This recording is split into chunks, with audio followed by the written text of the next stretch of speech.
Assalamualaikum warahmatullahi wabarakatuh. Ketemu lagi nih. Kali ini saya mau bahas tentang beberapa pertanyaan yang kemarin titipan dari Siska.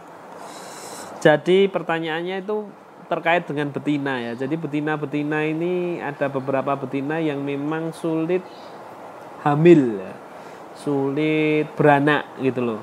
Jadi betina-betina yang sulit beranak ini bisa jadi kan jadi apa ya, jadi nggak puas gitu loh ketika kita beli ikan gapi, harapannya punya anak banyak tapi ternyata betinanya nggak beranak-beranak.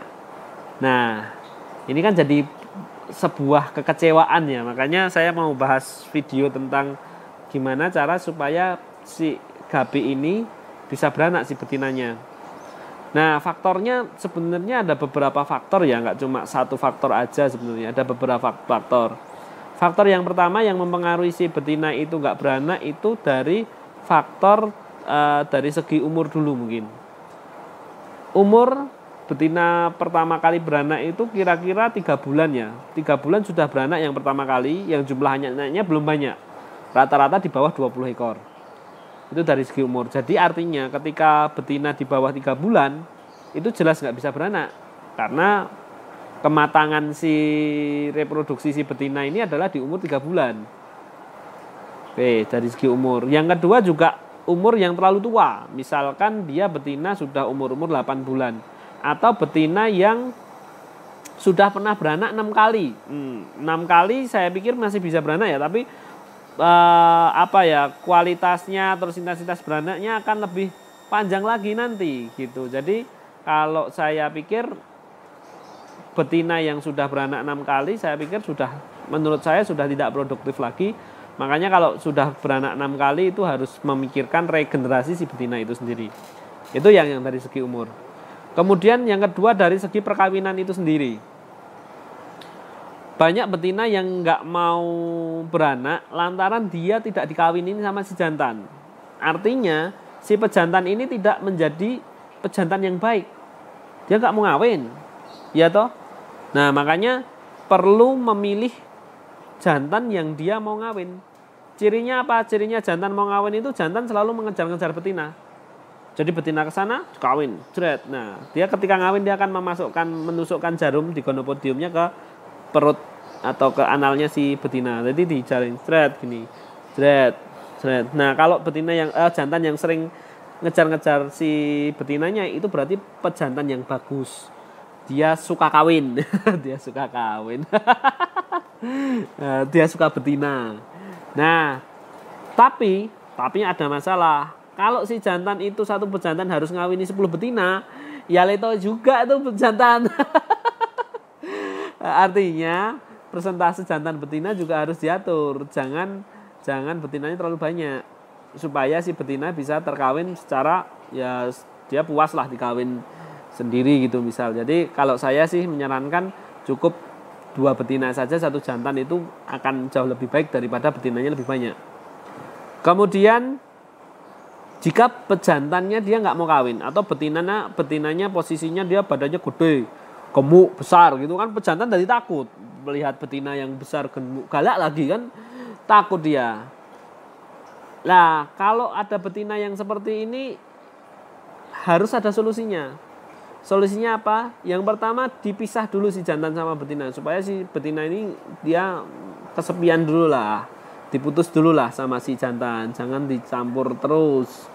Betina galak harus dipisah dulu. Nanti kalau udah kangen baru disatuin lagi gitu. Ya toh? Nah, atau solusi yang kedua ditambah pejantan tuh. Nah, betina yang agresif tambah jantan yang banyak, nah dia pasti kalah. Jantan mah lebih agresif daripada si betina. Jadi si jantan ini harus ditambahi supaya dia lebih agresif daripada si betina. Akhirnya si betina akan terkawin juga gitu loh maksudnya. Ini dari segi perkawinan ya. Kalau dia sudah terkawin dengan bagus, dengan benar, harusnya dia terjadi pembuahan kemudian dia beranak. Tapi yang kedua ini dari segi perkawinan ini ternyata dia nggak juga, si jantan udah ngawin, si betina kok nggak beranak-beranak. Nah, ini berarti ada faktor yang ketiga, yaitu faktor kesehatan si betina itu sendiri. Kesehatannya bisa jadi kesehatan si betina itu kesehatan reproduksi betina, atau kesehatan tubuhnya, metabolisme tubuhnya. Itu berpengaruh banget. Kenapa? Karena kalau si betina ini metabolismenya kurang baik, misal kena penyakit white spot, fin rot, velvet, ya pasti biasanya dia akan menggunakan semua energinya untuk penyembuhan dulu, bukan untuk reproduksi. Berarti betina yang berreproduksi itu harus kondisi dalam keadaan sehat. Supaya apa? Supaya semua energi, nutrisi semuanya tercurahkan untuk si burayak-burayak atau anak-anakan keturunannya, bukan untuk penyembuhan penyakit. Karena kalau betinanya sakit pasti dia akan, ya ini secara hukum alamnya memang harus menyembuhkan badannya dulu baru untuk reproduksi gitu. Makanya betina harus sehat. Itu secara metabolisme tubuhnya. Jadi selain sehat reproduksi, sehat badannya juga. Atau dari reproduksi sendiri. Reproduksinya ternyata dia pernah, misalkan apa ya, kalau bahasa di dunia hewan itu broyong gitu. Jadi kantong telurnya itu keluar. Jadi kayak usus yang keluar keluar. Nah, itu nggak akan bisa beranak. Kenapa? Karena kantong telurnya keluar, jadi tidak bisa menampung telur.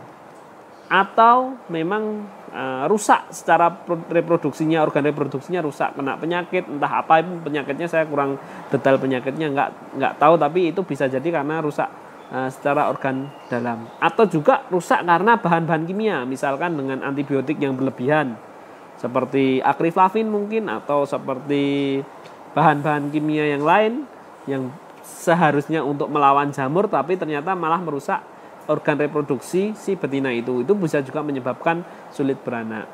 Nah, artinya si betina ini perlu kesehatan, perlu pejantan, dan perlu ya semuanya dalam kondisi baik-baik saja baru dia bisa beranak. Nah, harus gitu ya. Jadi betina harus dalam kondisi sehat, dalam kondisi baik, nutrisi tercukupi, ya. Cirinya dia betina itu gemuk. Nah, itu baru betina mau apa? Ini dari segi betinanya ya. Kalau betinanya itu sehat, gemuk, makannya banyak, itu harusnya dia mau beranak.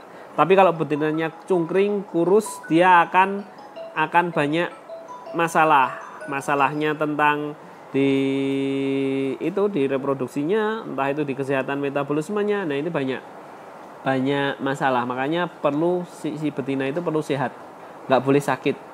Ya, cirinya betinanya gemuk. Tapi kalau udah gemuk, besar, perutnya gendut, terus kemudian perutnya ada isi telurnya lah kayak gitu, harusnya itu tidak mungkin dia nggak melahirkan. Berarti masalahnya ada di pejantannya.